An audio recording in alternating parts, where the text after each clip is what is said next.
So on the surface, it seems genuine. On the surface, it seems like, you know, it's just someone that really wants to do the right thing and have a sanctuary. And to be honest, I don't know for sure if it's a sanctuary or if it's just a ranch, but regardless, it just seems like, you know, one of those people that want to talk about their farm. And I have a farm.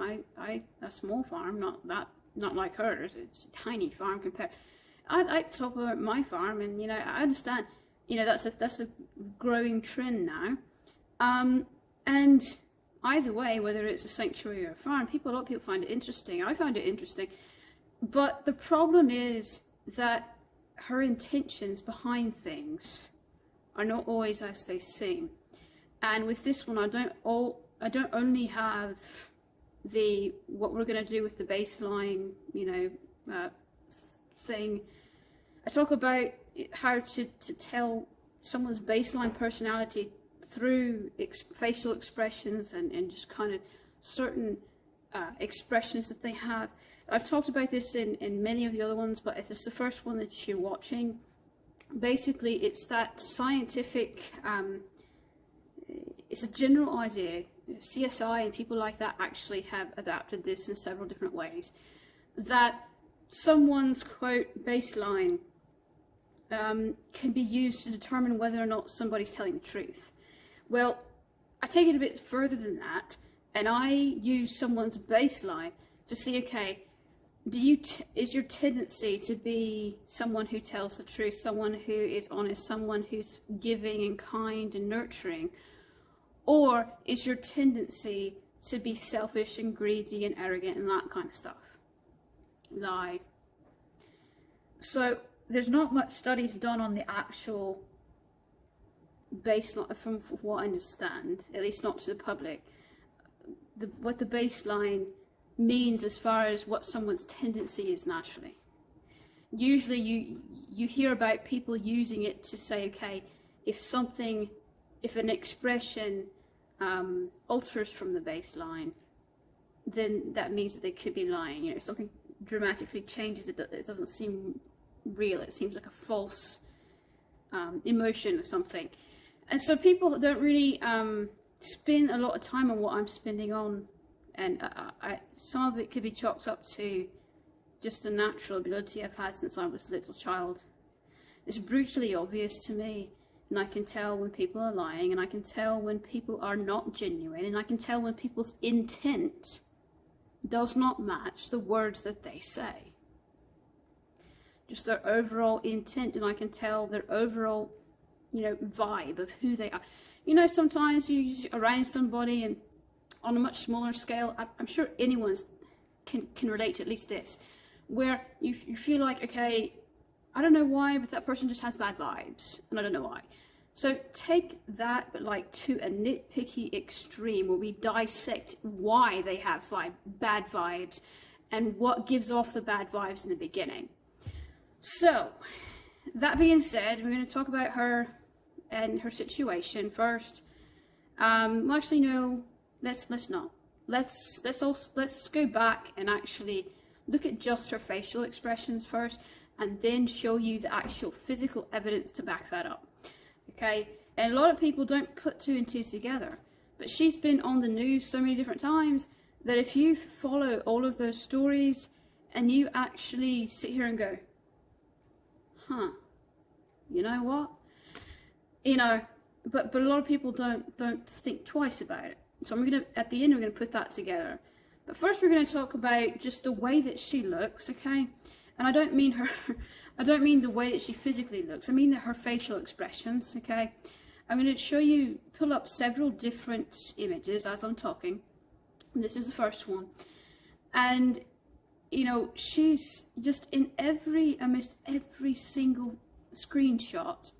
It's like, it's on fire with how much greed, selfishness. It's that kind of energy, like, pay attention to me, everything's about me, it needs to be about me. If you're not paying attention to me, I'm going to make you pay attention to me because I'm more important than anybody else. I'm the most important living being on the planet. And I'm going to try and trick you into thinking that I'm not. And I'm going to try to lure you with things that I think might be interesting to you. But really, at the end of the day, it's all about me, and I'm just trying to attract your attention. Once your attention is actually on me, I don't really care why it attracted your attention, just as long as you're paying attention to me. I mean, this is somebody with a serious problem, a selfish problem. As a child, you know, they would probably never share their toys. As a child, if they did not get every little, you know, cookie that they wanted, they would throw an immense hissy fit. As a child, the very 2 seconds someone turns their head away and starts watching, I don't know, a sports game, the child would get in front of that game and go like this, you know, the very second.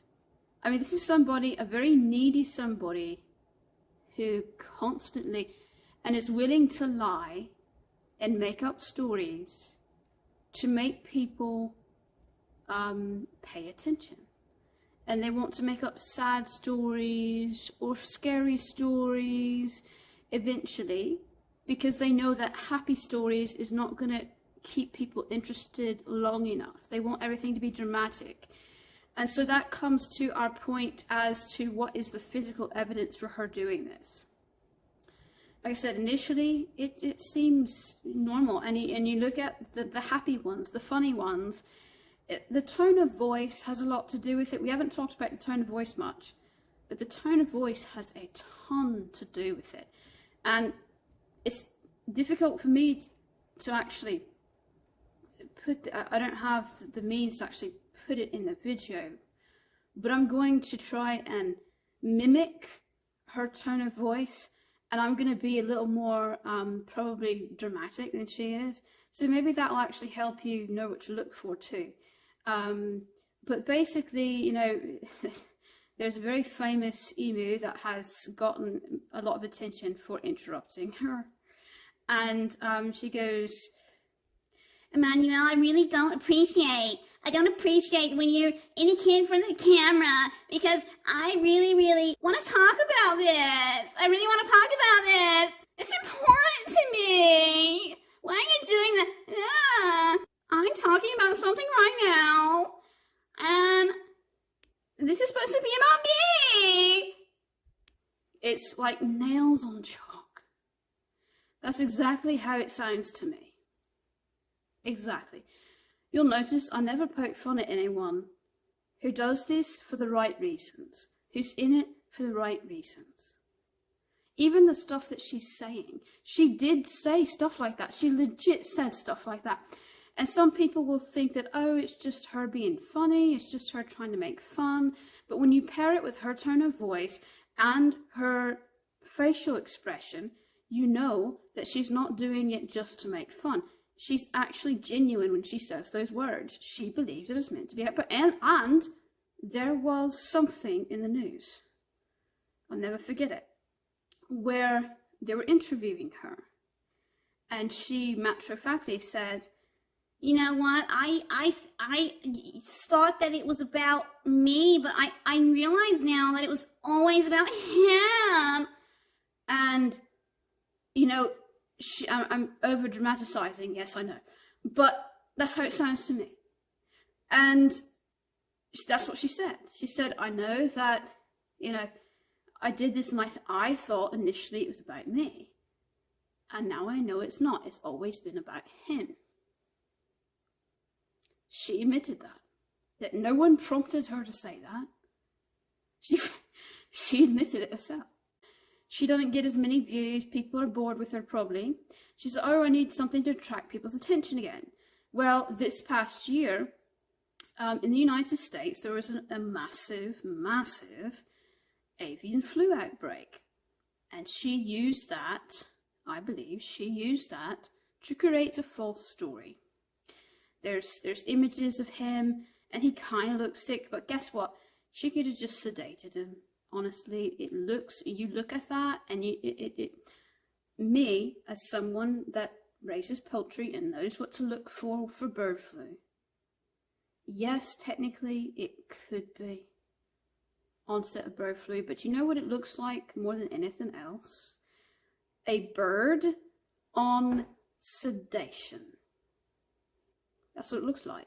A bird on sedation. I've seen a lot of animals sedated, including birds, and it looks like a bird on mild to moderate sedation. Light-ish sedation. I don't even think Emmanuel ever got bird flu. You know, I don't think he ever did. But had he actually get bird flu, I'll tell you right now, if he really did, I can't find, it's been at least 2 months and I cannot find an update. Did he die? Did he not die? Seems kind of interesting to me. Don't you think that if it got on national television, which it did, that you would have an update on whether or not the bird lived? And I cannot find anything about whether or not he lived or died. Quite odd, don't you think? If the story has truth to it. And by the way, if the story has truth to it, she's not going to care. He was annoying her the entire time. He was taking her spotlight. And ironically, it helped her get more views. So she put up with it temporarily until it got old and people decided, oh, I'm bored with it now. Now people get bored with it and he's not bringing her the views that she needs. And she has no use for him anymore. So if he really did get bird flu, wouldn't she be happy about it? I'm just saying. Or at least indifferent. Because she's only using him to attract attention. She doesn't actually care about him. You know, she don't care about nobody else but herself. This is a classic narcissist. While they may have a rare, small, minute ability to care about someone other than themselves, they rarely ever actually do. The way that they think is simply mad, and it's frightening, and we can't understand it, but at least we know because they've given it away. They've given away their intent through what they say and what they do. So let's dissect that intent really quickly. Let's go back to what she said earlier. I initially thought that it was all about me, but then I realized, no, it's never been about me. It's always been him. It's always been about him. Now, it's as good as I could do. That was as verbatim as I can get. But if you really want to see true verbatim, you can always look it up. But yeah, that's basically what she said. What does she mean by that? Well, I'll tell you what a narcissist means by that. She saw that he was getting her a lot more subscribers and views for a minute. But then she realized that they really didn't care a fuck about her. The only reason why they subscribed in the beginning, why they watched those things in the beginning, is for Emmanuel. And anything without Emmanuel doesn't get nearly as many views. So she realizes that most people are subscribing only because of Emmanuel. And it doesn't have anything to do with her. A narcissist cannot stand to literally be shoved into the background like that. They always have to be, look at me, here I am, me, me, me. And so the stunt that she did when she said he has bird flu was kind of like the last thing. She said, all right, this is going to get me a lot of views. I'm even going to get it on national television. You know, but then I'm going to leave it at that because I can't have this anymore. One or two things happened. I highly doubt he got bird flu. It wasn't that profound of an outbreak. It still would have been a needle in a haystack had it actually reached her farm. So I believe that instead, you know, it was right around the time that she would cull for the season, which means that you would take any males that you do not want to breed to next year and you would send them off to butcher. So I believe that she probably sent him off to butcher if he indeed is at a sanctuary and not a farm, which I haven't been able to prove through law. I've not been able to find anything that legally says it's a sanctuary. But if so, then she would probably just have him pinned up somewhere. Didn't kill him, but had him pinned up somewhere where he couldn't, you know, come back and get in the way. Narcissists are really dumb when it comes to their arrogance. Their arrogance makes them really fucking dumb. It wouldn't surprise me if one day she comes out and says, hey look everybody, desperate act for attention. Emmanuel actually survived avian flu. He's the first emu to ever survive avian flu. Now, I don't know if that's true or not, but the odds are like 1 in a million. She realizes she can't get attention. No one likes her. Actually, she needs something else to attract attention.